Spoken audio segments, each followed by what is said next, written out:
Thank you so much. My name is Professor Julius Mayo from KIBU University, a professor of economics and planning of education from the Department of Educational Planning and Management. We are happy to be here today to do this interview in terms of status of doctoral candidates, supervision at Kenya universities, a case study of KIBU University.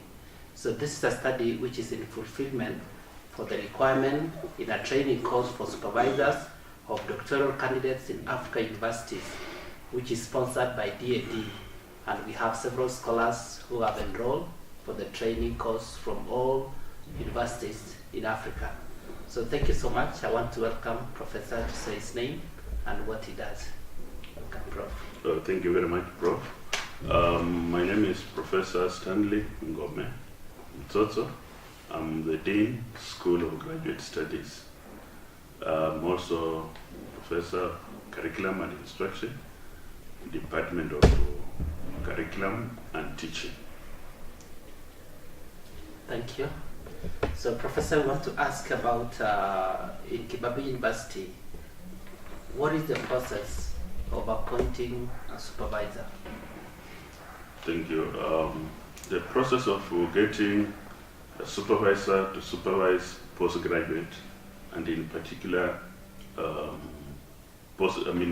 doctoral students, is guided by two legal documents: the Commission for University Education Standards and the university's graduate guidelines, KIBU University graduate guidelines.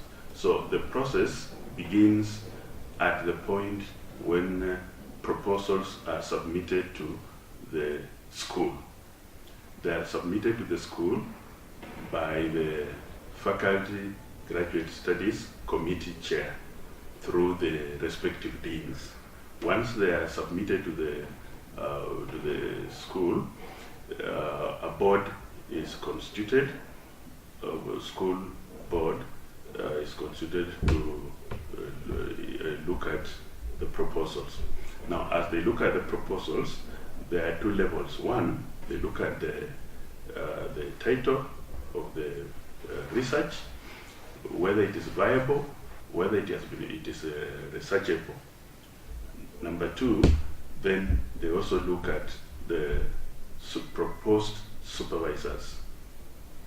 The proposed supervisors, of course, the proposal is done at the department, at the Departmental Graduate Studies Committee, and then it is further vetted at the faculty, respective faculty or school, and then once they get to the school board, now the board approves the supervisor.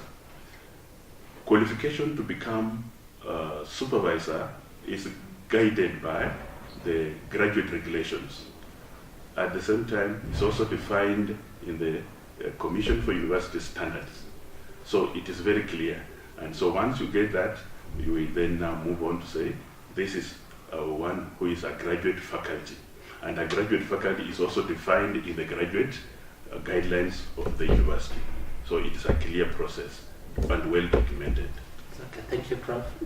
Also, in line of that, I wanted to ask that when you're receiving proposals down at the department, are the students involved in terms of proposing the supervisors? Yeah, what we have done is that it must be participatory. The student has a role to play, the department has a role to play. First of all, the candidate has a role to play in that he has to propose, make first proposal that I would wish to be supervised by so and so. Then we look at, the department has then to look at it, and then if that person is specialized in that area, then it is approved. So the role of the student is very clear. We do not, as a university, impose supervisors on students. Students have a role to play. Okay, thank you. In admission of a PhD student, there is a place where the PhD students, whoever wants to enroll, has to propose a supervisor. So I don't know to what extent the department's implementing that proposal from the student when they are applying for admission. Yeah, from the word go, students doing PhD or intending to take up a PhD program already is a knowledgeable person, because this is a research degree.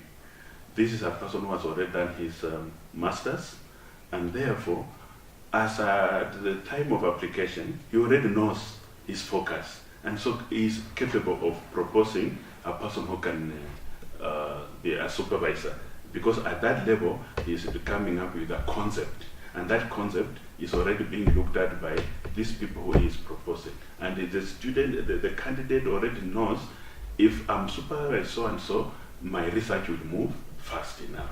So it is actually taken care of. And it is a good thing that the student feels as soon as he gets into the system, he feels at home. Okay. Then, Professor, as a Dean of Graduate Studies, do we have a mechanism or maybe a strategy or a procedure where if one graduates from a PhD, how long does that person take to become a supervisor? Or is there a way that maybe you have training or whichever that you do, so that we bring those who have graduated to become supervisors? Yeah, thank you very much. Yeah, we have all those are provided for in the graduate manual and the graduate guidelines. For one to become a supervisor, you must have the requisite qualification, and the requisite qualification is provided for by the Commission for University Education. For you to be able to supervise, you must have a PhD. That's a requirement. But now, for you to supervise PhD, it's not just a matter of having a PhD. You must, first of all, get into the system, be able to grow, and then finally, you'll be able to get to become a supervisor. You can't just get a PhD. Once you have attained your PhD, the following month you are already supervising PhD.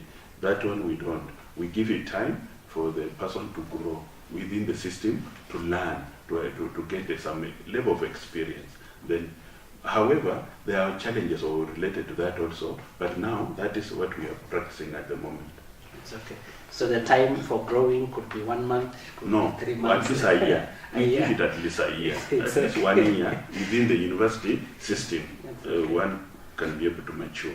It's okay. Yes. Then also I'm happy that the school has developed many policies and regulations to guide the doctoral students. One of the policies that you have developed is graduate studies, academic integrity policy. You have also developed regulations and guidelines for graduate studies, and then manual for thesis examination, and then also academic report forms. So the question is that I know you have posted it on the website. So what strategy as a school do you do to ensure that students are aware and conversant with these policies and regulations? Yeah, thank you very much. We have the social media. We are very much in social media. We have the graduate school website itself. We have a website and even backlinks. But more importantly, there's a lot of interaction between the school and the graduate students. We are having a lot of meetings. When we have departmental graduate faculty meetings, most of such meetings are hosted in the boardroom. We have opportunity to talk to them, to the student, about these policies, the manual for proposal and this is preparation. We also talk about the guidelines. So we continuously, we are talking about them. And as we talk about them, we are telling them that for you to start your proposal, the concept paper, your proposal, and you develop your thesis, you must confine to the required standards that are given in these legal documents of the university. So that is actually what we do. It's okay. Then as a dean, do you have students who have stagnated in the program for more than or beyond the time expected? Yeah, we have. There are those students who have stagnated like the master's students who are supposed to take 2 years, but unfortunately you find one is taking 3-4 years. There are various reasons for that, and the first one is that school fees. Most of our students are self-sponsored, and because they are self-sponsored, so in most cases they have challenges of paying fees. The university has a policy on nil balance school fees, nil balance for them to proceed, for examinations to be given to the students. So that's where there's a catch, and you find some, a good number are not able to proceed because they have not cleared the fees, statutory school fees. And others, of course, some stagnate because of some disagreements between the supervisor and the student, and also occasionally the supervisor may not disagree with the student, but sometimes supervisors are unavailable, and that becomes a challenge. Again, some students are supervised by a given supervisor who is too busy. You know, our university is young, and one of the challenges is staffing. We have a challenge in departments, so that you are teaching, supervising, you're involved in extension activities, and you find the person is all around because of what? Lack of staff in department.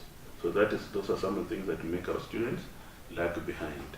And sometimes some students don't have the passion.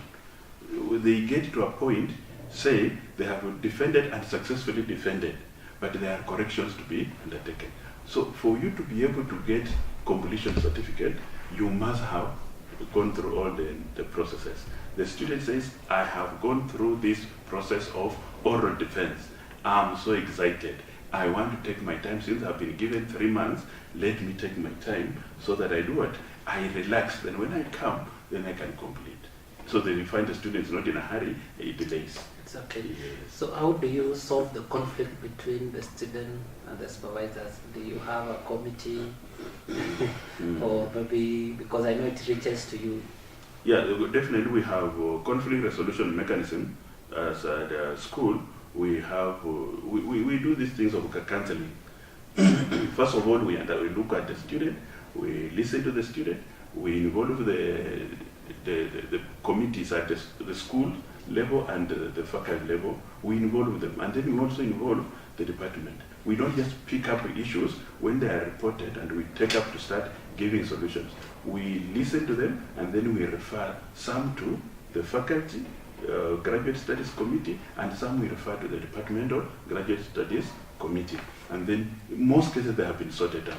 And in most cases they are just minor issues, differences in opinion. It's okay. So second last question is about what could be the challenges that supervisors are facing? I think you have mentioned about the students, but what about the supervisors in their supervision for doctoral studies? Thank you very much. The first one, which I want more or less to repeat, is that workload. The doctoral program is an intensive program, but our supervisors, who are professors and PhD holders with experience, most cases they are teaching, and they teach too much. They have to teach because there's no other person to teach. The other program of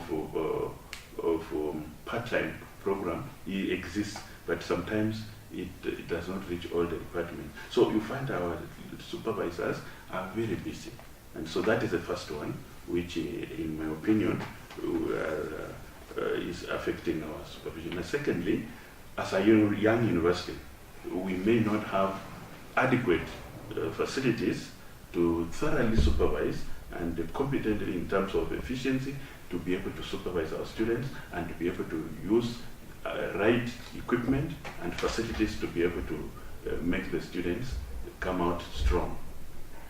Those are some of the, and again, sometimes interdepartmental conflicts.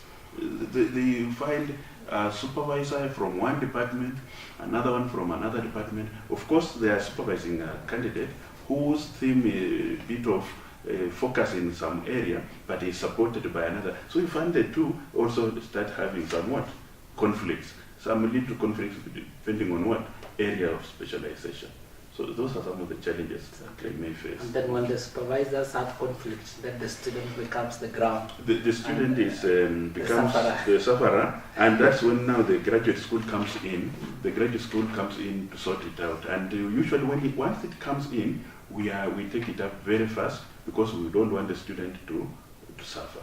It's okay. So that's, Professor, is that what could be your recommendation or maybe your suggestion to enhance efficiency on doctoral program supervision in KIBU University and also maybe universities in Kenya?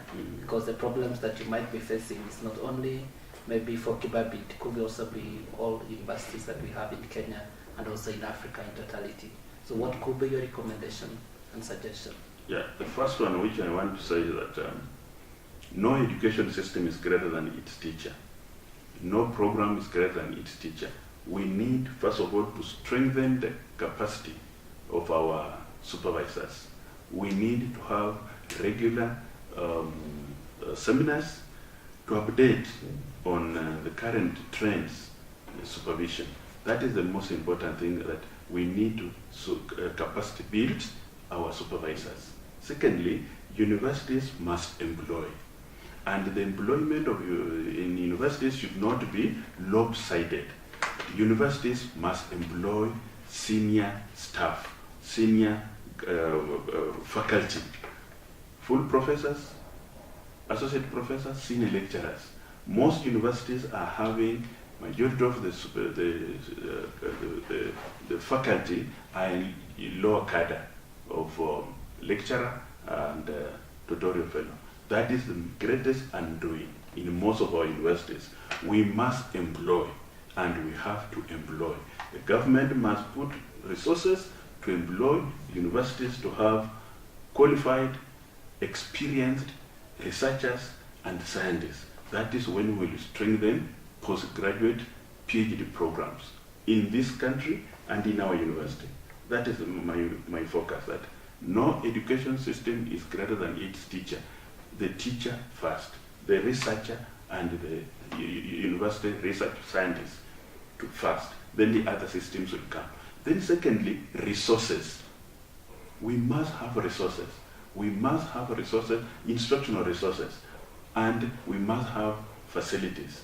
These facilities must be brought about through budgetary allocations. If we don't have clear budgetary allocations as a country, as a university, you find we are trying, but we are not meeting the international standards. So that's what I can say. It's okay. Thank you so much. We appreciate your contribution and your suggestion. We shall put it forward, and I want to believe that it will assist the other universities and also the students who are doing doctoral studies to improve in their efficiency. Thank you, and we wish you well. Thank you very much. Thank you. I wish you also well. Thank you.